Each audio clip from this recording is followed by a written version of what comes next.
ಚುನಾವಣೆಯಲ್ಲಿ ಗೆಲ್ಲೋದಕ್ಕಾಗಿ ಯಾರು ಏನು ಬೇಕಾದ್ರೂ ಮಾಡ್ತಾ ಇರ್ತಾರೆ. ಅದರಲ್ಲೂ ನಮ್ಮ ಸಿದ್ದರಾಮಯ್ಯನಂತೆ ಸಿದ್ದರಾಮುಲ್ಲಾ ಅನ್ನುವಂಥ ಒಂದು ವಾದನೂ ನಮ್ಮಲ್ಲಿರೋದರಿಂದ ಸಹಜವಾಗಿ ಈಗೇನೋ ನಡೆದದ.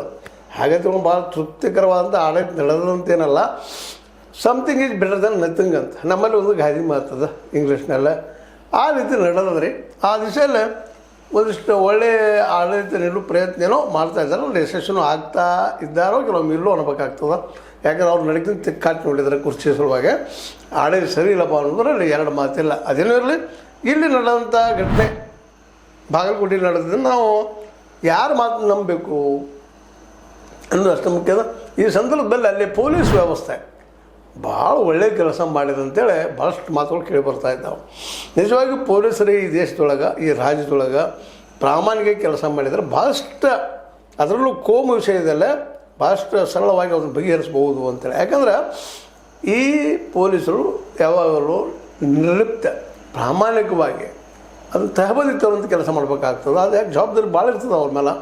ಅದು ದುರಂತ ಕೆಲವೊಮ್ಮೆ ಏನಾಗ್ತಾವಪ್ಪ ಅಂದ್ರೆ ಏನೋ ಕೈ ಮೇಲೆ ಹೋಗಿಬಿಡ್ತಾ ಇರ್ತಾವೆ. ಆ ಸಂದರ್ಭದಲ್ಲಿ ಪೊಲೀಸರ ಮೇಲೂ ಆರೋಪಗಳು ಪ್ರತ್ಯಾರೋಪಗಳು ಬರ್ತಾ ಇರ್ತಾವೆ. ಆದರೆ ಈ ಸಲ ಮಾತ್ರ ಅಲ್ಲಿಯ SP ಅವರಿಂದಾಗಿ ಸಿದ್ಧಾರ್ಥ್ ಗೋಯಲ್ ಏನಿದ್ದಾರೆ ಅವರು ಭಾಳಷ್ಟು ಏನಪ್ಪ ಅಂದ್ರೆ ಈ ಒಂದು ದಂಗೆ ಆಗುವ ಸಾಧ್ಯತೆ ಇತ್ತು, ಬಾಗಲಕೋಟೆಗೆ ಹೊತ್ತು ಇರ್ತಿತ್ತೋ ಏನೋ, ಅದು ತಪ್ಪಿಸಂತ ಸರ ಏನಾದ್ರು ಸಲ್ಲಬೇಕಾಗಿದ್ದರೆ ಅದು ನಮ್ಮ ಸಿದ್ಧಾರ್ಥ್ ಗೋಯಲ್ ಅವರಿಗೆ ಮತ್ತು ಅವರ ಸಿಬ್ಬಂದಿಗೆ ಪೊಲೀಸರಿಗೆ.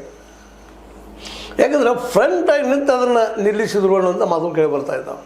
ಎಲ್ಲೂ ನಿಂತು ಡೈರೆಕ್ಷನ್ ಮಾಡೋದಲ್ಲ, ಯುದ್ಧ ಭೂಮಿಯಲ್ಲಿ ಕಮಾಂಡ್ರ್ ಎಲ್ಲೂ ನಿಂತು ಡೈರೆಕ್ಷನ್ ಮಾಡೋದಲ್ಲ, ಮುಂದೆ ನಿಂತ ಮುಂದುವರ್ಸ್ಕೊಂಡು ಹೋಗುವಂಥದ್ದು.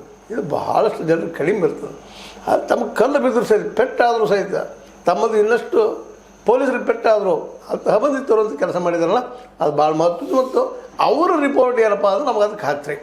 ಯಾಕಂತಂದ್ರೆ ಅವ್ರು ಯಾರ ಪರ ಅಲ್ಲ ನಾವು ತಿಳ್ಕೊಳ್ತಾ ಇದ್ವಿ. ಪೊಲೀಸ್ ಪರ, ಇಲ್ಲಿ ಮಾನವೀಯತೆಯ ಪರ, ಇಲ್ಲಿ ಜನರ ಪರ ತಿಳ್ಕೊಂಡು ಅವ್ರ ರಿಪೋರ್ಟನ್ನು ಇಲ್ಲಿ ಮುಂದೆ ಹೇಳಬೇಕಾಗಿದೆ. ಇವತ್ತು ಏನಂದ್ರೆ ಕಲ್ಲು ತೂರಾಟದಲ್ಲಿ 7 ಮಂದಿ